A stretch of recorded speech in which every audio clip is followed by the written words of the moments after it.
Good evening, नमस्कार। मैं Manisha Sahu education hub के ऑनलाइन कोचिंग क्लास में आप सभी का बहुत बहुत स्वागत करती हूँ। इससे पिछली कक्षा में हमने छत्तीसगढ़ की लोक संस्कृति में महोत्सव और बस्तर दशहरा तथा चक्रधर समारोह के बारे में चर्चा किया था। अंत में मैंने कुछ सवाल पूछे थे जिनका आंसर आपको कमेंट बॉक्स में देना था। ठीक है, उम्मीद करती हूँ आपने वह वीडियो पूरी देखी होगी और जो है क्वेश्चन का आंसर भी आपने दिया होगा। आज की इस क्लास में हम जो है छत्तीसगढ़ के जो मेले हैं, मतलब इसमें हम 3 टॉपिक कंप्लीट करेंगे। कौन कौन से 3 टॉपिक इसमें कंप्लीट करेंगे? छत्तीसगढ़ के प्रमुख मेले। ठीक है, छत्तीसगढ़ के प्रमुख मेले के बारे में चर्चा करेंगे, व्यक्तित्व के बारे में चर्चा करेंगे और वाद्य यंत्र के बारे में चर्चा करेंगे। इसके साथ ही छत्तीसगढ़ की लोक संस्कृति जो है कंप्लीट रूप से समाप्त हो जाएगी। ठीक है, यदि आपने पिछले वीडियो नहीं देखे हैं तो आप पिछले वीडियो जरूर से देखें, ये आपके एग्जाम के लिए अत्यंत ही महत्वपूर्ण है। हमारे चैनल में टेक्निकल और नॉन टेक्निकल दोनों का ही क्लास लिया जाता है। टेक्निकल जो है मनीष साहू सर के द्वारा पढ़ाया जाता है और नॉन टेक्निकल जो है मतलब सामान्य अध्ययन जो है मेरे द्वारा पढ़ाया जाता है। मैंने आपके साथ जुड़कर जो है इस चैनल के माध्यम से छत्तीसगढ़ के सामान्य अध्ययन में भूगोल वाले पार्ट को कंप्लीट किया था। उसके साथ ही एडीओ की 2 कक्षाएं ली थी और हमने लोक संस्कृति को आज जो है उसका अंतिम क्लास है जिसमें हम जो है इन 3 टॉपिकों के बारे में चर्चा करते हैं। उम्मीद करती हूँ कि आपको ये क्लास समझ में आ रही है। कोई भी समस्या हो तो आप कमेंट करें और अधिक जानकारी के लिए जो स्क्रीन में नंबर दिया जा रहा है उसमें जो है कांटेक्ट करके इस जो है वीडियो के बारे में या फिर कोर्स के बारे में जानकारी प्राप्त कर सकते हैं। तो ठीक है, इस क्लास के हम आगे बढ़ाते हैं और हमारे जो है टॉपिक के बारे में चर्चा करते हैं। सबसे पहले हम देखते हैं मेले। ठीक है, छत्तीसगढ़ में मेले कब कब कहाँ कहाँ लगते हैं। तो मेलों का आयोजन जो होता है विशेष स्थलों में उनकी मान्यता के आधार पे होता है। जैसे कहीं पे शिव जी का मंदिर है तो शिव जी के मंदिर में कब कब मेला लगेगा, जब महाशिवरात्रि होगा या फिर सावन का महीना होगा तो वहाँ पे कौन सा मेला लगेगा, वहाँ पे शिव जी का मेला लगेगा, मतलब उस महीने में लगेगा। कहीं पे नवरात्रि चल रही है तो नवरात्रि में माताओं वाले स्थलों में मेला लगेगा। तो ऐसे स्पेसिफिक क्या है, तिथि है या फिर दिन है या फिर बार है, तो उसके हिसाब से उन स्थलों में क्या लगेगा, मेले का आयोजन होगा। तो लोक मेलों का महत्व क्यों है, क्यों मतलब मेलों का आयोजन होता है? तो हमारे मतलब पूर्वज थे, हमारे जो बुजुर्ग लोग थे, दादी दादा परदादी पर नानी है ना, उनकी जो भी छत्तीसगढ़ में या फिर किसी राज्य में किसी स्थल विशेष में रहते हैं, तो क्या होता था पहले जो है अपने कार्यों को समाप्त करने के बाद, मतलब खेती किसानी करे के बाद जब उनसे पैसे आ जाते हैं, उनकी आय आ जाती है बेचने के बाद, तो जो आवश्यक सामान होते हैं, आवश्यक सामग्रियां होती हैं, उनके मतलब क्रय विक्रय के लिए एक विशेष क्या कहा जाता था, एक मतलब वित्तीय मतलब वाणिज्यिक रूप से महत्व के रूप में उसको स्थापित की जाती थी। ठीक है, तो पहले क्या था मतलब आय व्यय के लिए किया जाता था, कोई सामान है जरूरी आवश्यकता के लिए सामान है उसको उन लोग खरीद के रख लेते थे। साथ ही ये रिश्तेदारी के लिए भी बहुत महत्वपूर्ण होता था, क्योंकि कहीं विशेष में स्थल में अगर मेला होता है तो वहाँ क्या होते हैं, रिश्ते नातों को बुलाया जाता है, चाहे वो विवाहित स्त्री हो, महिला हो, बेटी हो, बहन हो या फिर भाई हो, तो उस मतलब स्थल में जाके वो क्या करते हैं, उस अवसर का जो है लाभ उठाते हैं, आनंद उठाते हैं। जैसे कि हमारे गांव में होता है कार्तिक महोत्सव होता है, तो कार्तिक महोत्सव अगर होता है तो मतलब गांव में जो है किसी अगर वहाँ के निवासी हैं तो उससे जुड़े हुए हर व्यक्ति जो है उस मेले में शामिल होने के लिए आते हैं। कार्तिक महीने में हमारे गांव में मेला लगता है कार्तिक पूर्णिमा का, तो मतलब जो है सारे लोग जो है उस मेले को देखने के लिए उसमें सम्मिलित होते हैं। वैसे ही मेले का महत्व होता है रिश्ते नातों के लिए, है ना। तो मेले का महत्व किससे होता है, सांस्कृतिक महत्व होता है, ऐतिहासिक महत्व होता है, धार्मिक महत्व होता है और सामाजिक महत्व होता है। तो मेले के महत्व आपको समझ में आ गए। कभी कभी लिखने के लिए इमेज में पूछ देता है कि मेले का क्या महत्व है, कौन कौन से स्थलों में कौन कौन सा मेला होता है। तो मेले का महत्व मुख्य रूप से सामाजिक है, धार्मिक है, सांस्कृतिक है ना, और क्या है, वाणिज्यिक भी है, क्योंकि इससे पैसा आता है ना अर्थव्यवस्था में। तो इतना हमने देखा। हम स्टार्ट करते हैं आज की क्लास। तो आज की क्लास में सबसे पहला है कौन सा, रामनवमी। हम देखते हैं चैत्र महीना से जो है हिंदी जो है कैलेंडर स्टार्ट होता है चैत्र महीने में। तो चैत्र महीने में क्या होता है, रामनवमी होती है। तो रामनवमी में कौन सा मेला लगता है, डभरा का मेला लगता है। ठीक है, डभरा में ये इंपॉर्टेंट है, डभरा का मेला कब लगता है, डभरा का मेला लगता है नवरात्रि में। रतनपुर का मेला लगता है नवरात्रि में।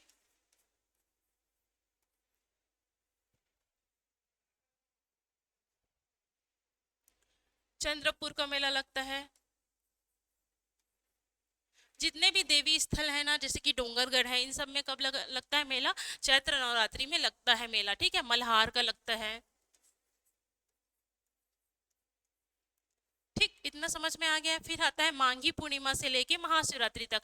मतलब हमने देखा था कि पुष्य पूर्णिमा होती है, पुन्नी का मेला इस दिन से शुरू होता है ना, तो यहाँ से लेके ये महाशिवरात्रि तक यहाँ का मेला चलता है। ठीक है, तो ये जो मेला चलता है ये कहाँ कहाँ का मेला लगता है? दामाखेड़ा और कुदुरमार। दामाखेड़ा, ये दोनों कबीर पंथ से जुड़ा है, दामाखेड़ा व कुदुरमाल। ये कौन सी स्थली है? ये कबीर पंथियों की स्थली है, कुदुरमार और दामाखेड़ा। तो यहाँ पे कब मेला लगता है? माघी पूर्णिमा से मेला प्रारंभ होता है, जो कि महाशिवरात्रि तक चलता है। और कहाँ कहाँ मेला लगेगा? तो जहाँ जहाँ शंकर भगवान है, ठीक है, जैसे कि शिवरी नारायण हो गए, शिवरी नारायण में मेला लगता है। ठीक है, और कहाँ लगेगा? यहाँ पे राजिम का मेला कब चालू होता है? माघी पूर्णिमा से राजिम का मेला जो है चालू होता है। ठीक है, जो कब तक चलता है? ये चलता है अपन का महाशिवरात्रि तक। ठीक है, जैसे कि भारत में प्रयागराज का महत्व है संगम के लिए, अभी प्रयागराज में महाकुंभ मनाया गया था, वैसे ही छत्तीसगढ़ में राजिम का महत्व है, इसे अर्ध कुंभ की संज्ञा दी गई है। राजिम में जो है कुलेश्वर महादेव है ना, और राजीव लोचन का मंदिर है। तो ऐसी मान्यता है कि जगन्नाथ मंदिर की अगर कोई दर्शन करने जाता है तो जगन्नाथ मंदिर में जगन्नाथ स्वामी के दर्शन को तब तक पूर्ण नहीं माना जाता जब तक वो राजिम में स्थित जो राजीव लोचन मंदिर है उसके दर्शन ना कर ले। ठीक है, ये भी ऐतिहासिक रूप से महत्वपूर्ण स्थली है। राजिम का मेला कब लगता है? माघी पूर्णिमा से चालू होता है और महाशिवरात्रि तक चलता है। ठीक है, उसके बाद देखते हैं महाशिवरात्रि। महाशिवरात्रि में कहाँ कहाँ मेला लगे?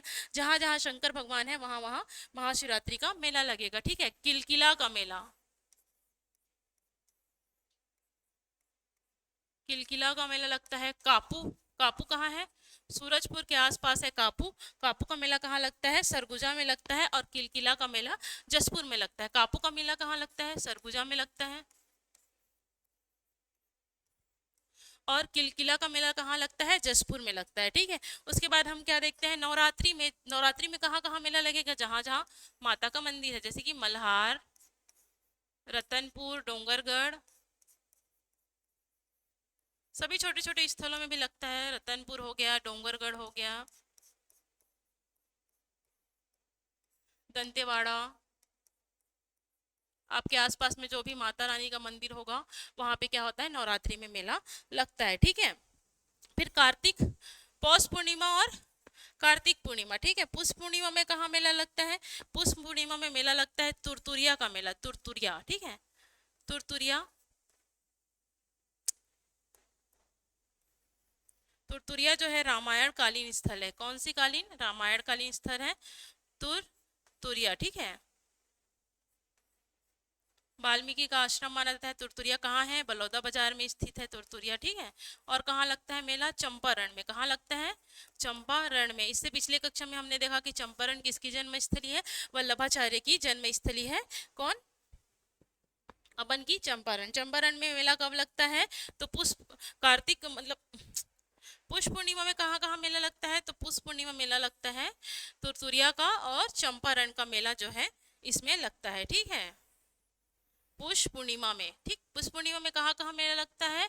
तुरतुरिया का और चंपारण का मेला जो है पुष्य पूर्णिमा में लगता है। पुष्य पूर्णिमा में मतलब छेरछेरा, जब छेरछेरा का तिहार होते तो तुरतुरिया में और चंपारण में का लगते मेला लगते। ठीक है, और बाद देखते हैं हमन कार्तिक महीना। ठीक है, उसके बाद कौन सा महीना आता है? कार्तिक महीना। ठीक है,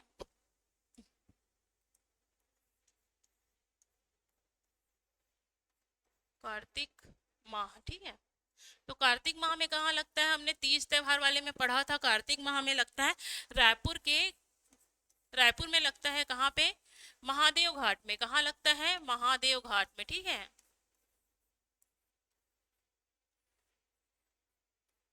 कहाँ लगता है? महादेव घाट में, कार्तिक महीने में लगता है। ठीक है, उसके बाद हम देखते हैं बसंत पंचमी का मेला। पंचमी का मेला कहाँ लगता है? कुटी घाट में। कहाँ है? कुटी घाट, जांजगीर चांपा में है कुटी घाट। कुटी घाट का मेला कब लगता है? तो बसंत पंचमी में लगता है। इंपॉर्टेंट है। ठीक है, बसंत पंचमी में कहाँ मेला लगता है? तो कुटी घाट में बसंत पंचमी का मेला जो है लगता है। ठीक है, उसके बाद देखते हैं नाग पंचमी। हमने पढ़ा था नाग पंचमी जो है सावन के महीने में मनाया जाता है। सावन माह में कौन सा मतलब वो मनाया जाता है? नाग पंचमी, सावन के महीने में मनाया जाता है नाग पंचमी। नाग पंचमी का मेला कहाँ लगता है? तो दलहा पहाड़ में। कहाँ लगता है? दलहा पहाड़, ठीक है, दलहा पहाड़। दलहा पहाड़ में कौन सा मेला लगता है? नाग पंचमी का मेला दलहा पहाड़ में लगता है। जब हम लोग भौगोलिक विभाजन पढ़ते हैं तो बिलासपुर का जो मैदान पड़ते हैं उसकी सबसे ऊंची चोटी कौन सी है? दलहा पहाड़ है। जब आप बिलासपुर रायगढ़ वाले रास्ते से जाएंगे ट्रेन से तो उसमें एक चोटी दिखती है, पर्वत चोटी, जो कौन सी पहाड़ी है? दलहा पहाड़ है, अकलतरा के पास स्थित है। यहाँ पे सावन के महीने में मेला लगता है। नाग पंचमी में लगने वाला एकमात्र मेला कौन सा है? दलहा पहाड़ में लगता है, ठीक है, ये भी इंपॉर्टेंट है। फिर मकर संक्रांति में, मकर संक्रांति में कहाँ मेला लगता है? तो मकर संक्रांति में मेला लगता है लखन घाट में। कहाँ लगता है? लखन घाट। कहाँ लगता है? लखन घाट। अब लखन घाट कहाँ है? तो लखन घाट है हसदेव नदी के तट पे, चांपा में, ठीक है। कहाँ है? हसदेव नदी के तट पे स्थित है, चांपा में। तो कहाँ लगता है मकर संक्रांति का मेला? चांपा में लगता है ना। मकर संक्रांति का मेला कहाँ लगता है? अपन का मकर संक्रांति का मेला लगता है लखन घाट में, ठीक है। लखन घाट कहाँ है? चांपा में है। उसके बाद हम देखते हैं कृष्ण जन्माष्टमी। कृष्ण जन्माष्टमी का मेला तो प्रसिद्ध है, ये कहाँ लगता है? रायगढ़ में। कहाँ लगता है? रायगढ़ में लगता है। ये भी बहुत ही भव्य रूप से लगता है, ठीक है, ये भी इंपॉर्टेंट है। और सभी लोग को, छत्तीसगढ़ के सभी लोगों को ज्यादातर पता ही होता है कि कृष्ण जन्माष्टमी का मेला जो है कहाँ लगता है, ठीक है। अब इसके बाद एक महत्वपूर्ण टॉपिक होती है, कौन सा? मड़ई मेला। क्या? मड़ई मेला। पहले मेला को मड़ई ही कहा जाता था। मड़ई जो है स्थानीय स्वरूप है और मेला जो है उसका विस्तृत स्वरूप है, ठीक है। तो इसका शाब्दिक अर्थ देख लेते हैं। मड़ई का अर्थ क्या होता है, ठीक है। मड़ई, मड़ई का शाब्दिक अर्थ होता है ऐसा स्थल जहाँ पे क्या करते हैं? देवी देवताएं क्या करती हैं? देवी देवताएं निवास करती हैं। देवी देवताओं का निवास स्थल क्या है? निवास स्थल क्या कहलाता है? मड़ई कहलाता है, ठीक है। तो इसके बाद देखते हैं ये कब से कब तक चलता है। ये दिसंबर से मार्च के बीच, जब फसल की कटाई हो जाती है ना, जब खेतों का काम होता है, तो दिसंबर से मार्च तक जो है ये जो है मड़ई का कार्यक्रम चलता है, ठीक है। इसमें जो है इसको प्रारंभ किसने किया था? तो इसको प्रारंभ किया था पुरुषोत्तम देव ने। किसने? पुरुषोत्तम देव ने। किसने प्रारंभ किया था? पुरुषोत्तम देव ने। किसने प्रारंभ किया था?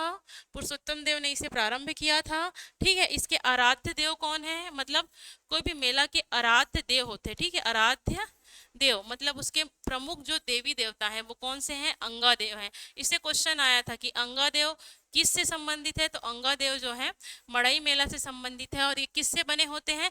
तो ये काष्ठ से निर्मित होते हैं। काष्ठ मतलब लकड़ी, कास्ट से निर्मित होते हैं। ये भी क्वेश्चन पीएससी में पूछा गया था कि अंगादेव जो है किससे निर्मित होते हैं? कास्ट से निर्मित होते हैं, ठीक है। तो जहाँ भी अगर मड़ई होता है, तो मड़ई अगर होता है तो वहाँ पे जो है आदिवासी संस्कृति जो है दिखती है। आदिवासी संस्कृति मतलब उनकी लोक नृत्य, लोकगीत, लोक व्यंजन और जो वेशभूषाएं हैं वो जो है इनमें प्रस्तुत करते हैं। तो कौन सा नृत्य इन लोग करते हैं? तो इन लोग इनको समर्पित एबाल तोर नृत्य करते हैं। एबाल तोर नृत्य, कौन सा नृत्य करते हैं? एबाल तोर नृत्य इनके द्वारा जो है किया जाता है, ठीक है। तो हमने देखा मड़ई मेला। तो मड़ई मेला जो है कहाँ कहाँ लगता है? मड़ई मेला दो प्रसिद्ध मड़ई मेला है, नारायणपुर का मड़ई मेला और फरस गांव का। मतलब नारायणपुर में ही एक जगह है नारायणपुर, मतलब नारायणपुर जिला है ना, नारायणपुर जिला का फरस गांव, फरस गांव में ही क्या लगता है? मड़ई का मेला लगता है जो प्रसिद्ध है, ठीक है। तो अगर पूछा जाएगा कि कहाँ का मेला प्रसिद्ध है मड़ई मेला, तो कहाँ का मड़ई मेला प्रसिद्ध है? नारायणपुर के फरस गांव का मड़ई मेला प्रसिद्ध है। इसको प्रारंभ किसने किया था? पुरुषोत्तम देव ने प्रारंभ किया था। इसके देवी देवता कौन है? इसके देवता है अंगादेव, जो कि लकड़ी से निर्मित होते हैं या काष्ठ से निर्मित होते हैं। इसमें कौन सा नृत्य किया जाता है? एवाल तोड़ नृत्य किया जाता है, ठीक है। इतना हमने देख लिया। तो हमने जो है मेले के बारे में पढ़ लिया। मेला जितना भी पूछा जाता है इंपॉर्टेंट है। उसमें से जो कार्तिक पूर्णिमा को मेला लगता है वो, और दामाखेड़ा और कुदुरमाल का मेला कब लगता है? ये मांगी पूर्णिमा से मतलब महाशिवरात्रि तक लगता है। ये भी इंपॉर्टेंट है। ये दोनों स्थल जो है किससे संबंधित है? कबीर पंथ से संबंधित है। इतना हमने देखा, ठीक है। इससे क्वेश्चन जो है पूछे ही जाते हैं। अब आगे हम देखते हैं अपना नेक्स्ट टॉपिक क्या है? वाद्य यंत्र, ठीक है। वाद्य यंत्र मतलब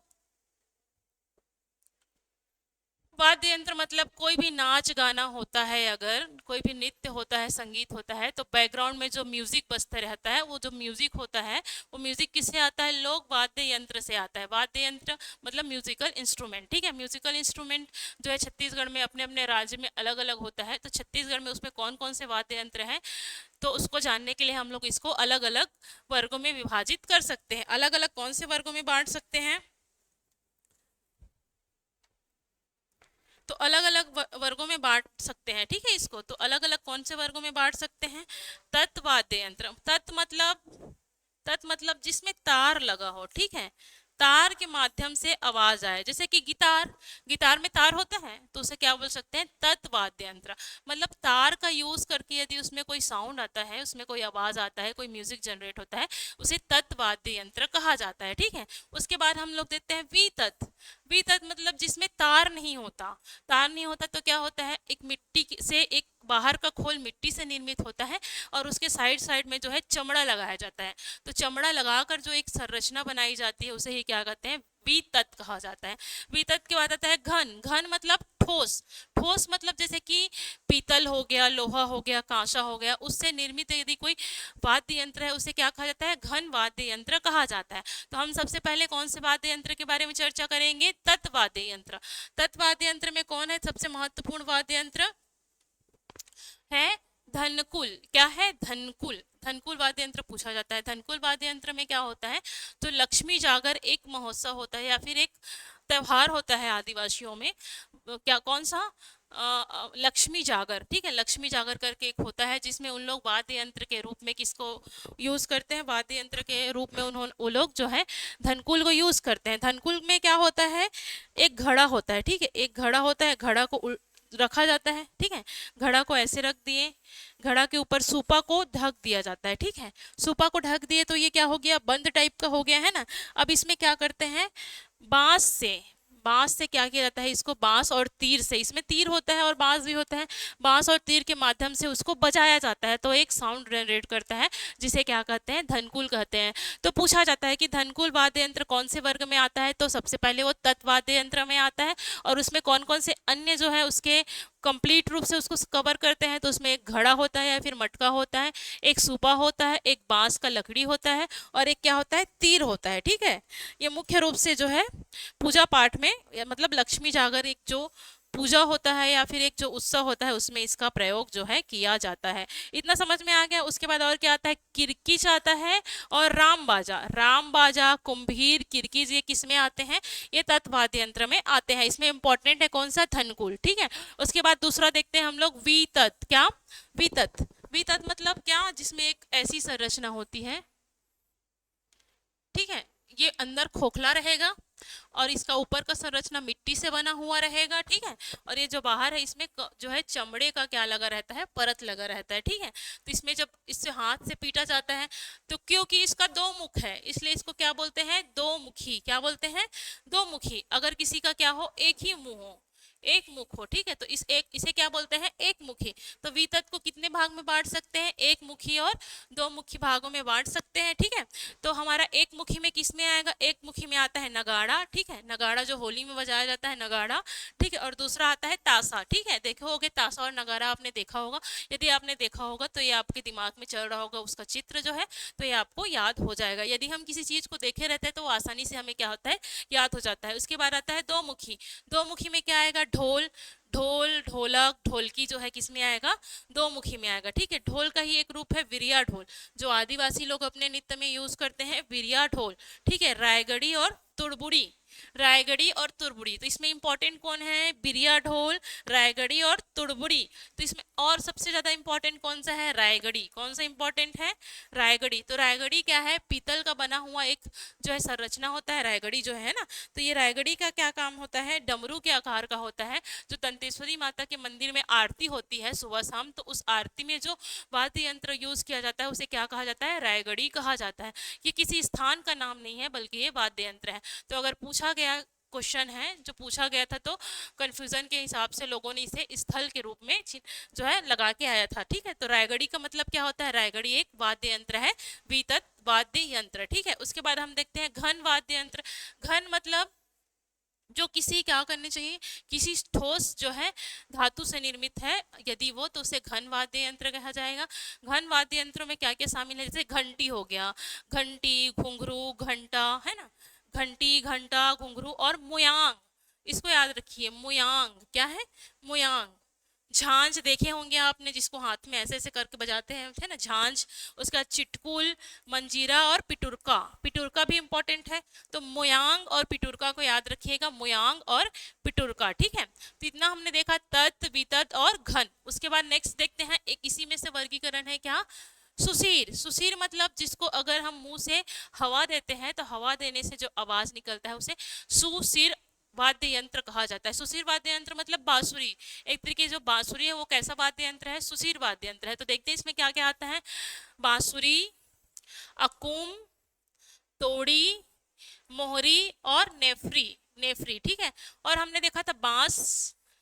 बांस जो गीत होता है उसमें जो बांस का यंत्र यूज किया जाता है, मुंह से बजाते हैं करके देखा था हमने, है ना, उस वाले क्लास में, उसको देखिएगा तो भी बांस भी किस में आता है, सुसीर वाद्य यंत्र में आता है, ठीक है। तो यहाँ पे देखते हैं हमने क्या क्या देखा, नेफ्री, अकुम, और क्या देखा, मोहरी देखा। मोहरी मतलब छत्तीसगढ़ में छत्तीसगढ़ी शहनाई, ठीक है, मोहरी कहते हैं उसको। और क्या देखा हमने, बांसुरी देखा, अकुम देखा, ठीक है। उसके बाद देखते हैं गढ़वा बाजा, ठीक है।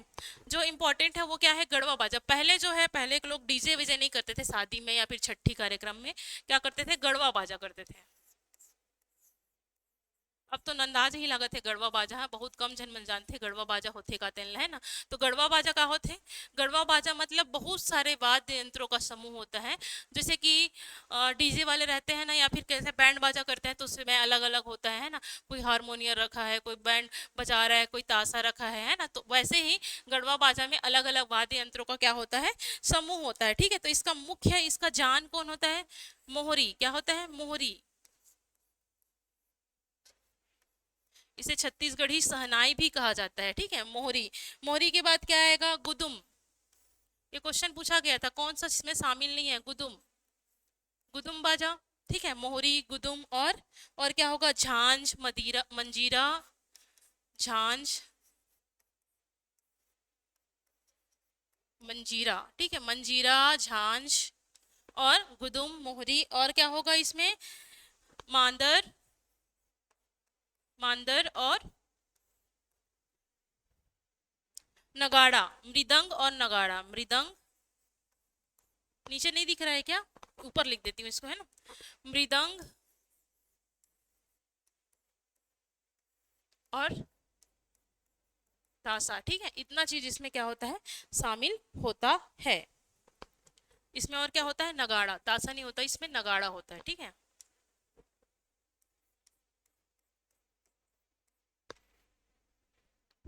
इतना समझ में आया आपको, गढ़वा बाजा में कौन सा वाद्य यंत्र शामिल नहीं होता है या फिर कौन कौन सा शामिल होता है। तो गढ़वा बाजा में कौन कौन सा शामिल होता है, झांझ होगा, मजीरा होगा, मोहरी होगी, है ना, नगाड़ा होगा और क्या होगा इसमें, मृदंग होगा, है ना, टिमची होगा, ठीक। इतना चीज आप लोग याद रखिए। तो हमने क्या पढ़ा, वाद्य यंत्र के बारे में पढ़ा, है ना।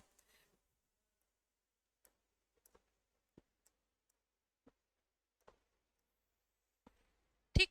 तो वाद्य यंत्र आपको दिख रहा होगा, इसको क्या बोलते हैं, झांझ बोलते हैं, ऐसे ऐसे करके बजाते हैं ना, उसको क्या बोलते हैं, झांझ बोला जाता है, ठीक है। बांस गीत, ये देख रहे हैं, यहाँ से मुंह से फूकते हैं तो आवाज आता है, ये बांसुरी है, ये बांस गीत है ना। ये क्या है, डफली है, इसमें बीच बीच में क्या लगता है, ये ऐसे बजता है इसमें, है ना, बीच बीच में लगा होता है। ये मंजीरा होता है, ठीक है। और ये नगाड़ा होता है। नगाड़ा क्या होता है, वन मुखी होता है, मतलब एक मुखी वाद्य यंत्र है, ठीक है। और देखिए ये क्या है, ढोलक है,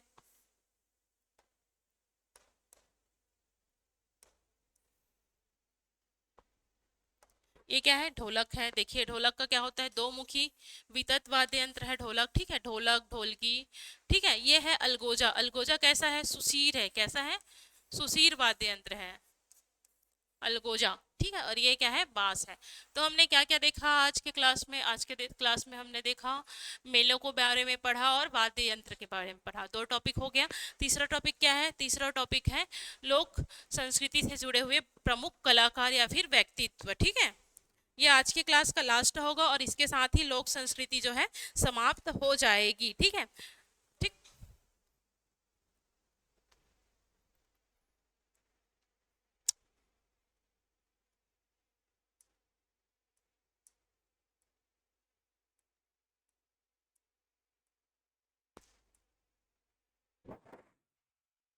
क्या पढ़ेंगे अब हम? व्यक्तित्व।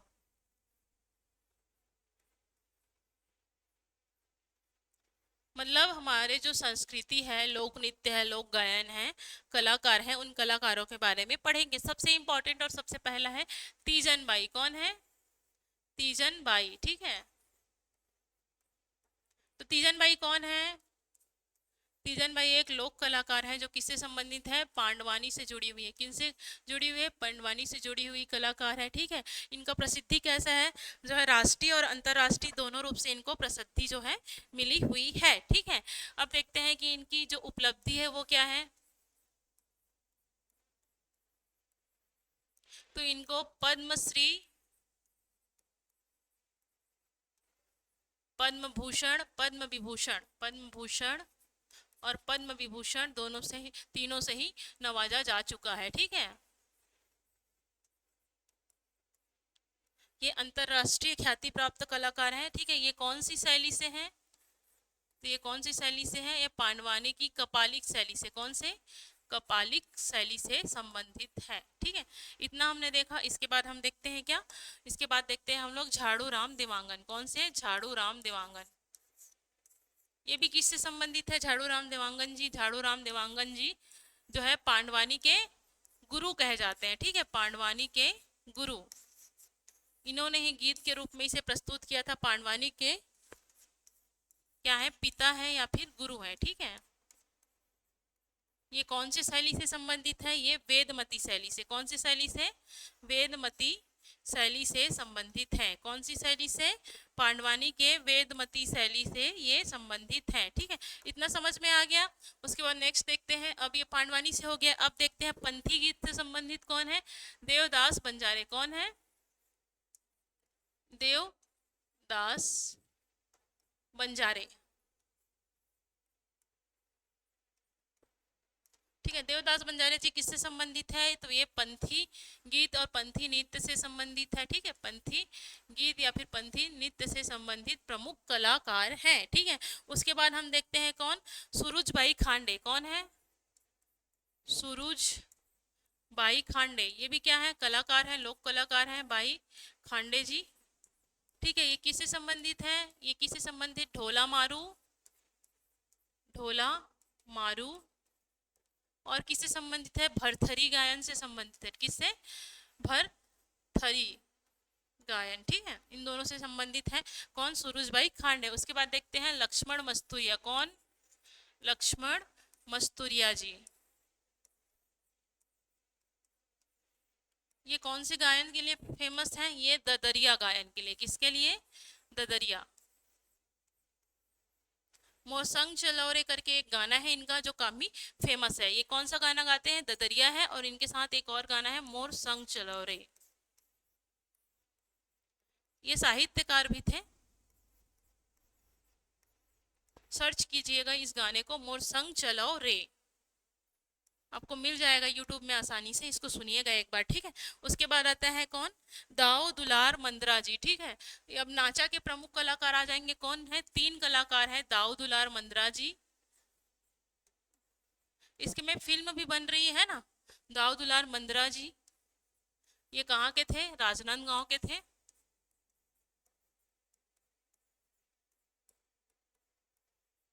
कहाँ के थे? राजनांदगांव के थे। इसे नाचा के भीष्म पिता कहा जाता है। नाचा के भीष्म पिता कहा जाता है। नाटक के क्या कहा जाता है? भीष्म पिता कहा जाता है। नाचा के इसे भीष्म पिता कहा जाता है। इन्होंने नाचा पार्टी, कौन सी नाचा पार्टी की स्थापना की है? रवेली नाचा पार्टी। कौन से नाचा पार्टी? रवेली नाचा पार्टी की स्थापना इनके द्वारा जो है की गई है, ठीक है। इतना हमने देखा मंद्रा जी के बारे में। फिर आता है रामचंद्र देशमुख जी, ठीक है। कौन आते हैं? रामचंद्र देशमुख। इन्हें नाचा के पुनर्उद्धारक के रूप में जाना जाता है। किसके रूप में? पुनर्उद्धारक के रूप में। किसके रूप में जाना जाता है इनको? रामचंद्र देशमुख जी को जो है नाचा के पुनर्उद्धारक के रूप में देखा जाता है या फिर जाना जाता है, ठीक है। इन्होंने दो नाचा पार्टी की स्थापना की। कौन कौन सी? चंदैनी नाचा पार्टी, चंदैनी गोंदा नाचा पार्टी,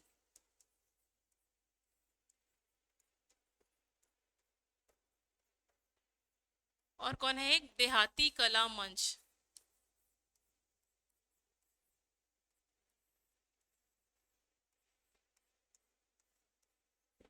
ये दो नाचा पार्टी की स्थापना इनके द्वारा की गई। अब यहीं पे देख लेते हैं कौन, मान सिंह चंद्राकर। कौन, मान सिंह चंद्राकर। मानसी चंद्राकर को नाचा के पुजारी कहा जाता है। क्या कहा जाता है, नाचा के पुजारी की संज्ञा की दी जाती है, नाचा के पुजारी की संज्ञा दी जाती है। इनका कौन है नाचा पार्टी, सोनहा बिहान। क्या है नाम इनका, सोनहा बिहान। ठीक है, तो इतना हमने देखा। हमने आज क्या पढ़ा, मेलों के बारे में पढ़ा, वाद्य यंत्र के बारे में पढ़ा, और क्या पढ़ा हमने, प्रमुख व्यक्तित्व के बारे में पढ़ा। इसके साथ ही छत्तीसगढ़ की संस्कृति समाप्त होती है। आगे आपको किस टॉपिक में क्लास चाहिए, छत्तीसगढ़ की जनजाति के बारे में चाहिए या फिर छत्तीसगढ़ के इतिहास के बारे में चाहिए, आप कमेंट करें और अपना सुझाव अवश्य रूप से हमसे साझा करें। ठीक है, इसके साथ ही हम इसमें कुछ क्वेश्चन देख लेते हैं इससे रिलेटेड, जिसका आंसर आप अवश्य रूप से दें। वीडियो को लास्ट तक देखें ताकि आपको क्वेश्चन मिले और उसका आंसर दे, तभी हमें समझ में आएगा कि आपने वीडियो पूरा देखा है और आपको जो है टॉपिक समझ में आया है।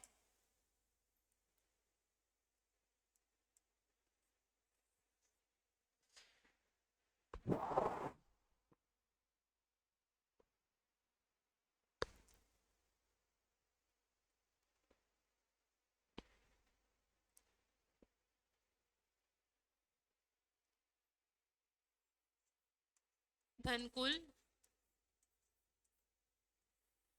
कैसा वाद्य यंत्र है।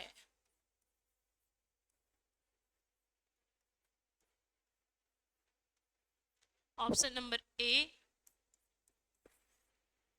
तत्वाद्य यंत्र, ऑप्शन नंबर बी वितत वाद्य यंत्र, ऑप्शन नंबर सी घन वाद्य यंत्र, ऑप्शन नंबर डी सुशीर वाद्य यंत्र। ठीक है, बताइएगा कौन सा धनकुल कैसा वाद्य यंत्र है। ठीक है, दूसरा क्वेश्चन देखते हैं। दूसरा क्वेश्चन देखते हैं, रायगढ़ी क्या है। रायगढ़ी किससे संबंधित है, रायगढ़ी किससे संबंधित है।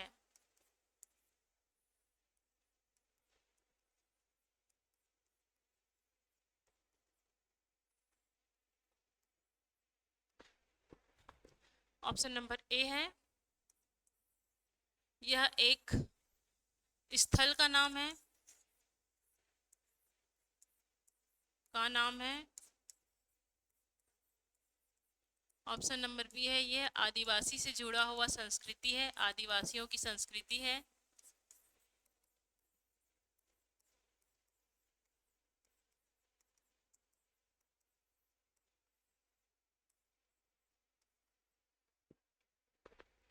ऑप्शन नंबर सी है, यह एक वाद्य यंत्र है।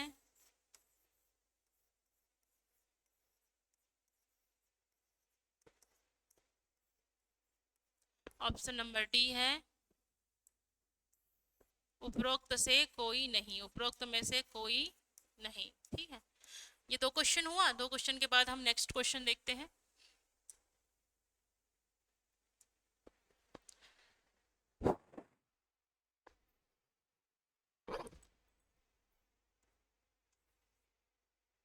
सुरुजबाई खांडे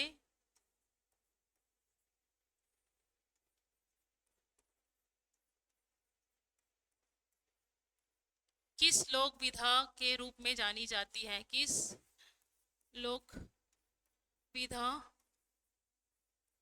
की प्रमुख कलाकार है, की प्रमुख कलाकार है।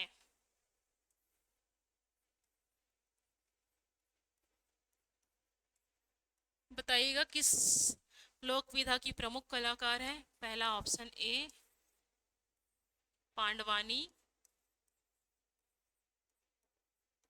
ऑप्शन बी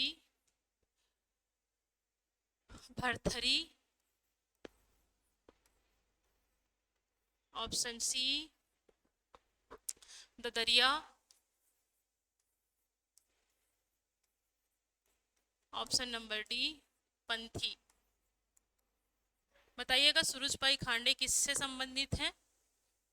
नेक्स्ट और लास्ट क्वेश्चन है चौथा नंबर का। कुदुरमाल और दामाखेड़ा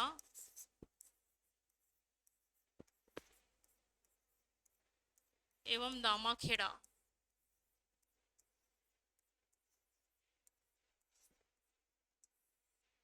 किस धर्म से संबंधित स्थल हैं। किस धर्म से संबंधित स्थल हैं,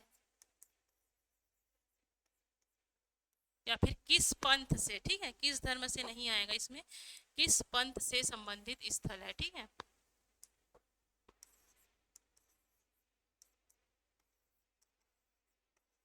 संबंधित स्थल है। ऑप्शन नंबर ए है पंथी अर्थात सतनाम पंथ। ऑप्शन नंबर बी है कबीर पंथ।